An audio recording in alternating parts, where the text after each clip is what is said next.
समाचार न्यूज 21, नजर हमारी, विश्वास आपका। जिला प्रशासन ने अनाज मंडी कोसी कला में इकट्ठे करके मजदूरों को जो पैदल आ रहे थे उनको यहाँ बसों द्वारा रेलवे स्टेशन पर भेजा गया है। समाज सेवियों के लिए खाने के पैकेट, पानी की पाउच, अन्य सामान, बिस्कुट उनके बच्चों के लिए सुविधा की गई है। देखिए कितने अच्छे तरीक़ा से प्रशासन ने यहाँ सोशल डिस्टेंसिंग के द्वारा समाज सेवियों की सहायता से ला के खड़ा किया है। एक ट्रेन यहाँ रात को गई थी, एक अब झांसी के लिए रवाना की जा रही है ट्रेन। जितने भी यात्री थे गुड़गांव, हरियाणा, नोएडा, यूपी और अन्य जगह से, उत्तराखंड से भी यहाँ लोग आए हुए हैं। हमने उनसे बात की, बहुत ही परेशानी से बाद वो यहाँ कोसी कला पहुँचे हैं। आप देख सकते हैं, मैं अपने साथी से कहूँगा बस जो आई हैं यहाँ, कितनी सारी बसें आई हैं, बसों के द्वारा उनको लाया गया है और इतनी सारी भीड़ को इकट्ठा करके बहुत ही मैनेज करना एक बड़ी बात है। रेलवे प्रशासन का बहुत सहयोग है, समाज सेवियों का भी, लोकल प्रशासन का भी यहाँ सहयोग इनको मिला है। कोसी कला में जब हम मजदूरों से बात की, उन्होंने कहा कि हमको उत्तर प्रदेश की बॉर्डर पे आने के बाद ये पता पड़ा कि यहाँ भारत देश में भी कोई सरकार है, क्योंकि हमारी ये सिर्फ इन्हीं सरकारों ने सुनी है जो कि हमको घर पहुँचाने के लिए सुविधाएँ की जा रही हैं, हमारे खाने पीने के लिए व्यवस्था की जा रही है। समाज सेवियों को इतना सहयोग मिला है, बार 4 बार सुबह से उनको खाने के लिए पूछा गया है, चप्पलें बांटी गई हैं, किसी की प्रकार की भी कोई उनको परेशानी नहीं हुई है। अब देख सकते हैं कितनी भारी संख्या में भीड़ है, इनको पहुंचाया जा रहा है। हम तो यही कहेंगे, हमारी सरकारें, केंद्र सरकार, उत्तर प्रदेश सरकार मजदूरों के लिए काम कर रही है, बहुत ही काबिल तारीफ है। अपने साथी मनीष अग्रवाल के साथ सुरेश उपमन्यु। हमारा भारत देश ही क्या, पूरा संसार इस समय कोरोना महामारी से गुजर रहा है। हमारे वैज्ञानिक और डॉक्टर, हमारे पुलिसकर्मी, प्रशासनिक अधिकारी सभी इस महामारी से के निदान को बचाव के लिए दिन रात एक कर रहे हैं। इसी के साथ एक और तबका है जो इस कोरोना महामारी की चपेट में आया हुआ है, और वह तबका है श्रमिकों का, यानी मजदूरों का, जो कुछ वर्ष पहले अपने घरों से निकले थे रोजी रोटी कमाने और दूर दराज के शहरों में नौकरियां करने लगे। लेकिन पिछले 2 महीने से कंपनियां, फैक्ट्रियां बंद पड़ी हैं, तो उनके खाने के लाले पड़ गए। इसी के चलते जिन मकानों में वह किराएदारों के रूप में रह रहे थे, उन मकान मालिकों ने भी उनको जवाब दे दिया है और मकानों को खाली करने का दबाव बनाने। इन मजदूरों के पास न रोजी है न रोटी, इसलिए इनको भी अपने घर की याद आई और चल दिए अपने घर के लिए, लेकिन कोई साधन नहीं था, तो इन्होंने पैदल ही रास्ता अपनाया। हजारों की तादाद में पिछले 2 महीने से ये मजदूर पैदल जाने को मजबूर हैं। इनके पैरों में छाले पड़े हुए हैं। अब सरकार ने भी ये सोचा, लॉकडाउन लंबा चलेगा और यह बीमारी जल्दी से जाने वाली नहीं है।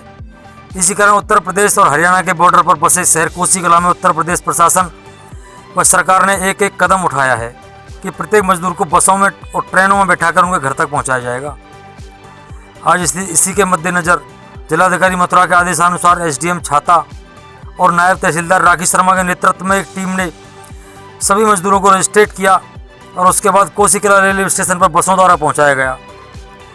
वहाँ खड़ी तैनात श्रमिक एक्सप्रेस में उनको बिठाकर आगे भेजा जा रहा है, जिससे यात्रियों को बड़ी ही राहत महसूस हुई। कोसी कला के समाज सेवियों ने हजारों मजदूरों के खाने पीने का बीड़ा उठाया है। पिछले काफ़ी समय से सहायता टीम व अन्य बहुत सारे संगठनों ने प्रत्येक मजदूर के खाने पीने को लेकर दवाई, गोली, हर तरीका के इंतजाम किए हुए हैं। जिनके जूते चप्पल टूट गए उनको चप्पलें भी दी जा रही हैं। आप देख सकते हैं किस तरह उनको या सोशल डिस्टेंस के हिसाब से खड़ा करके अधिकारियों द्वारा इंस्ट्रक्शन दिए जा रहे हैं। और यह समाज सेवी जो कोसी कला के हैं, उनको सभी को पानी व बोतल, फल, खाना व अन्य जरूरी सामान वितरित कर रहे हैं। हम आपको ये दिखाना चाहते हैं कि उत्तर प्रदेश सरकार वह काम कर रही है जो शायद कोई और सरकार नहीं कर पा रही है, क्योंकि उनकी जिम्मेदारी भी है। मुख्यमंत्री योगी आदित्यनाथ ने सभी बॉर्डर के जिलाधिकारियों को निर्देशित किया हुआ है कि प्रत्येक मजदूर को उनके घर तक पहुँचाना तुम्हारी जिम्मेदारी है।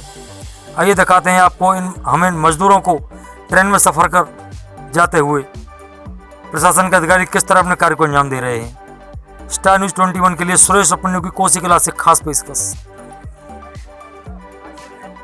क्या नाम है आपका? जी आगृत महतो। कहाँ से आए आप? जी बिहार से। तो अभी कहाँ से आए? अभी जी हरियाणा में रह रहे थे, IMT मानेसर। तो वहाँ क्या सुविधा हुई, क्यों आए आप? जी वहाँ पे हम लोग को किसी प्रकार का सुविधा नहीं मिल रही थी। बहुत हम लोग परेशान होके 3 दिन पहले कोई बताया गुड़गांव सेक्टर 14 से ट्रेन जा रही है, श्रमिक ट्रेन। तो रात हम लोग पहुँचे 8 बजे वहाँ सेक्टर 14 में कन्या मध्य विद्यालय में। पुलिस वाला ने हम लोग को बहुत मार के वो हम लोग को कम से कम 2 किलोमीटर दौड़ा के वो वापस आ गया। कैसे आया भैया? फिर- कैसे आए? फिर हम लोग को कोई ड्राइवर बताया कि आप लोग पलवल चले जाइए।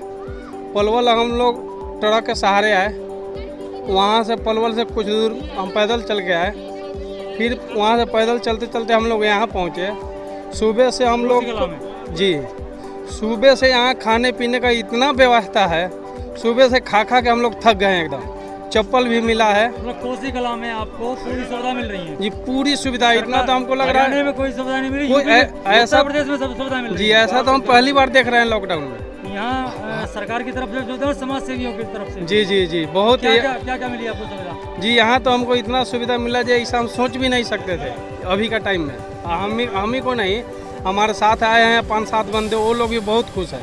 तो यहाँ देखिए बस भी काफ़ी खड़ी है जाने के लिए, आपकी ट्रेनों की सुविधा की गई जी है। जी जी तो क्या कहना चाहते हैं आपकी उत्तर प्रदेश सरकार सही काम कर जी, रही है? ऐसे सरकार को तो हम हाथ जोड़ के विनती करेंगे जो ऐसे करते रहे, उनके लिए हम सदा आभारी रहेंगे। तो योगी जी का ये जी जी चल रहा है, जी जी इससे आप खुश हैं? जी, बहुत खुश है, बहुत खुश है जी। इनका बताएं, आज ये सेवा चल रही है आपकी, तो कितने मजदूर यहाँ आ रहे हैं और आपकी क्या क्या सहायता टीम की तरफ से क्या सेवा चल रही है? करीब 5 से 6 हज़ार मज़दूर यहाँ पर आ रहे हैं, तो जिनके लिए भोजन के पैकेट लगातार बन रहे हैं और सैनी समाज सहायता टीम रक्त सेवा फाउंडेशन मिश्रित उसको व्यवस्थाओं को कर रहा है। भोजन बन के आ रहा है और बांट रहे हैं।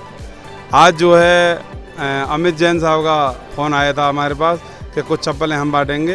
परसों के दिन सहायता टीम ने चप्पलें बांटी थी इन मज़दूरों के लिए, क्योंकि नंगे पैर चल रहे हैं धूप में, बहुत बुरी स्थिति है। किनकी चप्पल चलते चलते टूट जाती है, 600-600 किलोमीटर पैदल चल जाते हैं। तो अमित जैन साहब से संपर्क हुआ तो उन्होंने आज जो चप्पलें हमें करीब 350 जोड़ी चप्पलें उपलब्ध करवाई हैं। और सुनील अग्रवाल जी पारुआ मेंबर साहब हैं, उन्होंने बहुत कम रेटों में वो हमें बहुत सहयोग कर रहे हैं। बेचारे कोई मार्जिन नहीं ले रहे, बिल्कुल कंपनी रेट पर ही हमें चप्पलें उपलब्ध करा रहे हैं। तो क्या इससे स्थिति है मजदूरों की लगातार आते जा रहे हैं कि कुछ जैसे ट्रेनों में उसमें बसों के इंतजाम किया है सरकार ने? कल अच्छा इंतजाम अच्छा हुआ है सरकार की ओर से, पहली बार बसों को भी बहुत ज़्यादा लगाई गई हैं और कल यहाँ से ट्रेन भी कोसी कलां से भर के गई है। आज भी 10 बजे ट्रेन है, तो ये तो ट्रेन के बगैर व्यवस्था इनकी नहीं बनेगी। भीड़ बहुत ज़्यादा आ रही है। बहुत अधिक तादाद में आ रहे हैं, सूटकेस आ रहे हैं, जो ट्रॉली बैग होते हैं उस पर 2-2 बच्चे लिटा के ला रहे हैं लोग। एक बोझा सिर पे है, एक बोझा हाथ में है और चलते जा रहे हैं। कब तक चलेगा और आपकी सहायता टीम लगातार सहायता करती रहेगी? सहायता टीम तो लगातार जब से लॉकडाउन शुरू हुआ है जब से ही भोजन वितरण पे लगी हुई है और जब तक चलेगा, कृष्ण जी की जब तक इच्छा होगी लगातार ये चलता ही रहेगा।